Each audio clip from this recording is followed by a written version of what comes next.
Bom dia! Iniciando uma nova leitura, um livro muito interessante para as mulheres, em especial. Peço a todas paciência, pois Santa Edith Einstein, ela, ela entra em questões muito profissionais, muito didáticas, mas muito teológicas, né, sobre a mulher. E às vezes a leitura pode parecer maçante, mas as senhoras vão gostar. A mulher, sua missão segundo a natureza e a graça. O ethos das profissões femininas. Introdução. Ethos vocacional, ethos das profissões femininas. O que é ethos? É um conjunto de costumes, tradições. Na acepção do termo, ethos exprime algo duradouro que regula os atos do ser humano. Não se trata de uma lei imposta de forma ou de cima. Antes, é algo que atua dentro do ser humano, uma forma interna, uma atitude de alma constante, aquilo que a escolástica chama de hábito. Tais atitudes constantes da alma conferem à variedade de comportamentos uma determinada marca homogênea. E é através desta marca que eles se manifestam externamente. Existem hábitos inatos, por exemplo, os temperamentos, as disposições básicas naturais da alma, como a alegria ou a melancolia. Há outros que são adquiridos a partir de inclinações naturais, contando-se entre estes todas as aptidões, as virtudes naturais. Finalmente, existem os hábitos infusos, as virtudes divinas e tudo aquilo que constitui a santidade do ser humano. Assim como podem ser adquiridos, podem também ser perdidos. Não são parte imutável da alma, podendo ser mudados com facilidade. Quando a ideia genérica do hábito torna-se específica sobre o ponto de vista do valor, temos o ethos. Por fim, toda profissão tem seu ethos específico exigido por sua própria razão de ser. A solicitude da enfermeira, a prudência e determinação do empresário, etc. Ele pode estar presente no ser humano por natureza. Nesse caso, existe uma predisposição natural para determinada profissão. Ou pode ser despertado aos poucos pela execução frequente das atividades, dos comportamentos correlatos. Este caso começa a determinar o comportamento de dentro da pessoa, sem que seja necessária a regulamentação externa.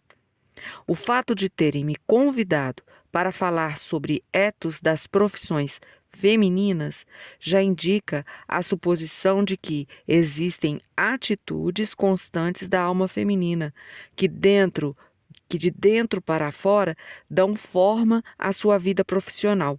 Além disso, supõe que a maneira peculiar de ser da mulher inclui sua vocação para exercer determinadas tarefas. Passemos então a analisar estas duas hipóteses. Então, o primeiro ponto, a vocação natural da mulher e o ethos correspondente. Pode-se falar de uma profissão específica da mulher ou até de uma pluralidade de profissões femininas? As líderes radicais do início do movimento feminista contestaram a primeira tese, reclamando para a mulher o acesso a todas as profissões. Seus adversários rejeitaram a segunda alternativa, admitindo apenas uma profissão feminina, a profissão natural da mulher. O tema exige, portanto, que se discutam ambas as posições. Começamos com a seguinte pergunta: existe uma profissão natural da mulher e qual a atitude psíquica que ela exige? Só quem estiver ofuscado pela paixão da luta poderá negar o fato óbvio de que o corpo e a alma da mulher foram formados para uma finalidade específica. A palavra clara e incontestável da Escritura expressa aquilo que nos está ensinando a experiência diária. Desde o início do mundo, a mulher é destinada a ser a companheira do homem e a mãe dos seres humanos. Para isso está preparado o seu corpo. É a isso que corresponde igualmente sua peculiaridade psíquica. A existência desta peculiaridade psíquica é, outra vez, um fato evidente da experiência, mas é também uma conclusão que se tira do princípio tomístico da anima forma corporis, onde as forças são tão diferentes, deve haver também um tipo de alma diferente, apesar da natureza humana comum.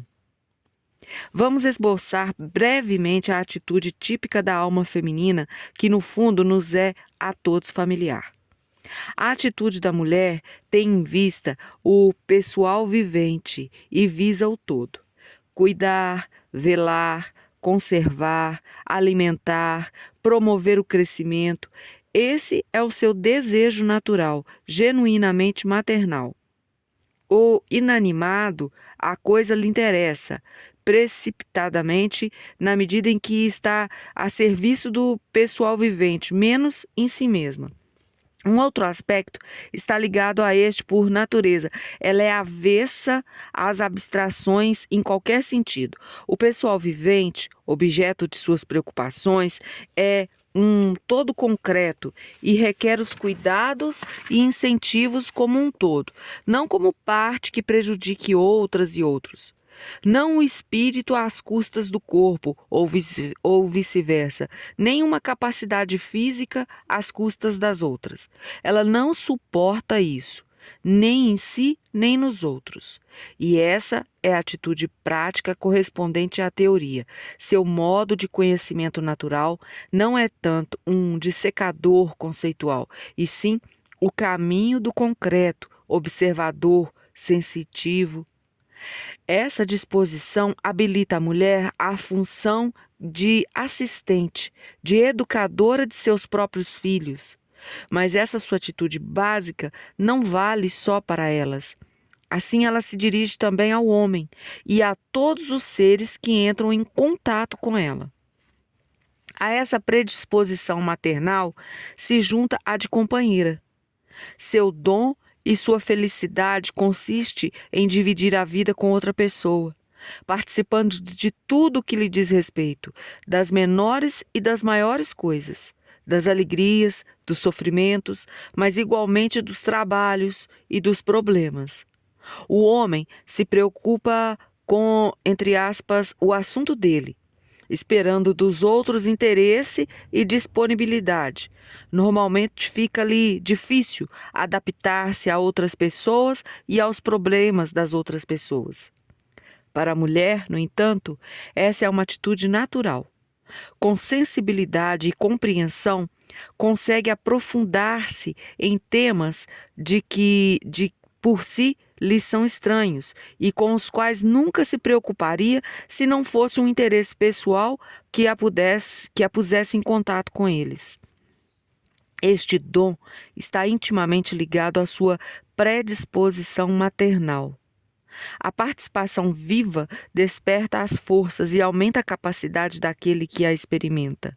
Assim, ela tem uma função auxiliadora e educativa, genuinamente maternal, de que necessita ainda e especialmente a pessoa amadurecida, e ela se aplicará também em relação aos próprios filhos, substituindo as funções mais ordinárias na medida em que estes vão crescendo. A participação da vida do marido leva, consequentemente, à subordinação na obediência, conforme ordenada pela palavra de Deus. Seguindo sua natureza, o homem serve diretamente à sua causa, a mulher a serve por amor a ele. E assim é adequado que ela o faça sob a orientação dele.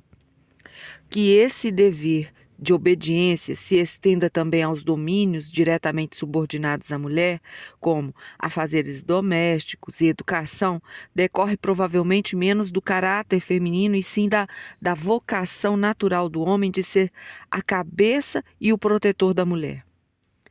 A ordem natural corresponde igualmente à tendência natural da mulher à obediência e ao serviço. Obediente, minha alma se sentiu sempre mais livre.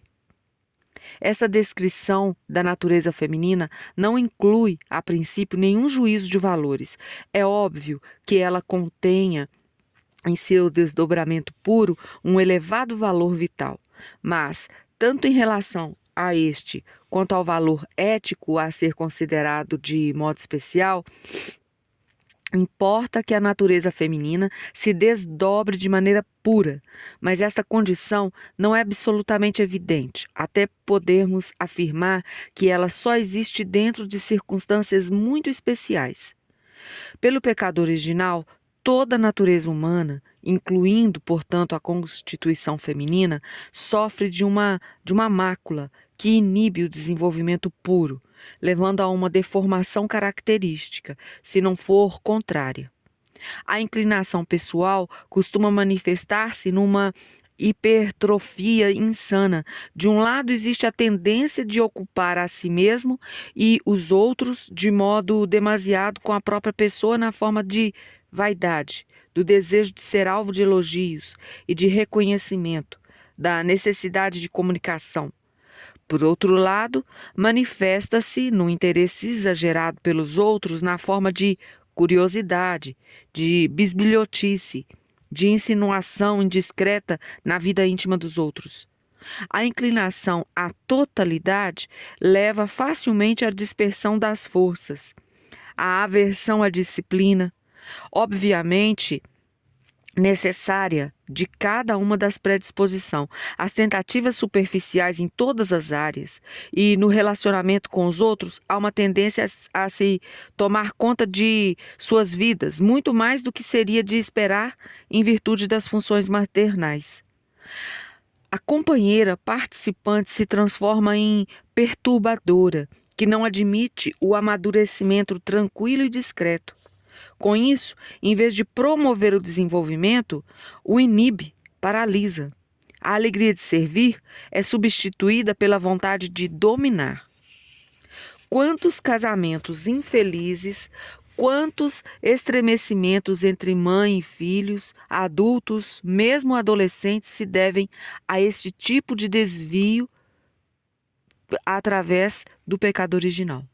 Se procurarmos, ao contrário, a imagem do desenvolvimento puro da própria personalidade da esposa e mãe, de acordo com a sua vocação natural, devemos olhar para a Imaculada. No centro da sua vida está o Filho. Ela o aguarda numa feliz expectativa, vela sobre sua infância, segue-o em seus caminhos, ora de perto, ora à distância, de acordo com o desejo dele, segura em seus braços o filho morto, executa o legado após a sua partida.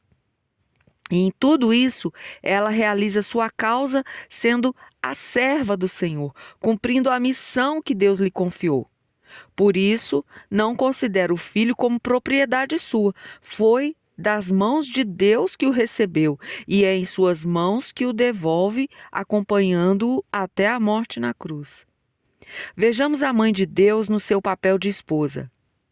Confiança tranquila, sem limites, que conta com uma confiança ilimitada, obediência silenciosa, apoio fiel, inquestionável no sofrimento.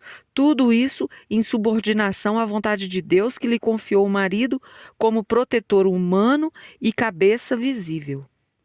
A imagem da Mãe de Deus nos revela a atitude fundamental da alma que corresponde à vocação natural da mulher. Obediência para com o marido, confiança e participação da vida dele, colaborando com as suas tarefas objetivas e com o desenvolvimento de sua personalidade em relação ao filho. Vigilância confiante, incentivo e promoção dos dons que Deus lhe deu em relação a ambos. Entrega desinteressada e afastamento discreto quando sua presença é dispensável. Tudo isso fundamentado na convicção de que o casamento e a maternidade constituem uma vocação que vem de Deus e que deve ser exercida por obediência a Deus e sobre a orientação divina. Como é que a mulher consegue galgar as alturas desde etos em pensamentos e ações, já que impulsos poderosos da natureza caída se opõem, procurando desviá-las em suas direções? Um remédio bom e natural contra todas as fraquezas tipicamente femininas é o trabalho objetivo e bem executado. Por meio dele são afastadas naturalmente a inclinação excessiva para o lado pessoal e a superficialidade nas atividades, provocando ao mesmo tempo uma aversão geral contra ela e sujeição às leis objetivas, a ponto de levar ao treinamento da obediência. O trabalho não deve induzir ao sacrifício da inclinação boa e pura e à especialização unilateral. A escravização por determinada área. Não, deturbação típica da natureza masculina. A harmonia e a maturidade de muitas mulheres de boa formação intelectual ou que as vicissitudes da vida obrigaram a abraçar uma vida profissional extenuante demonstram a eficácia desse remédio natural. É um verdadeiro paralelo à imagem do gentleman perfeito que a Neumann desenvolveu em sua ideia, uma mulher de personalidade que quase se confunde com a verdadeira santidade. Mas em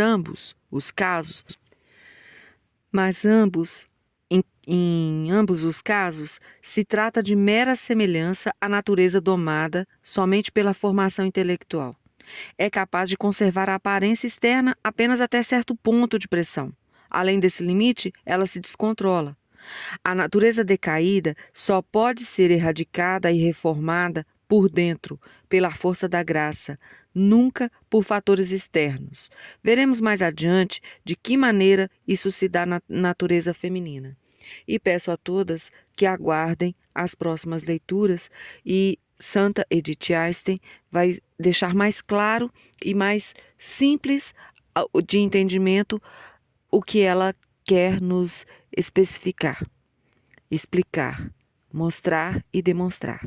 A todas as senhoras, salve Maria.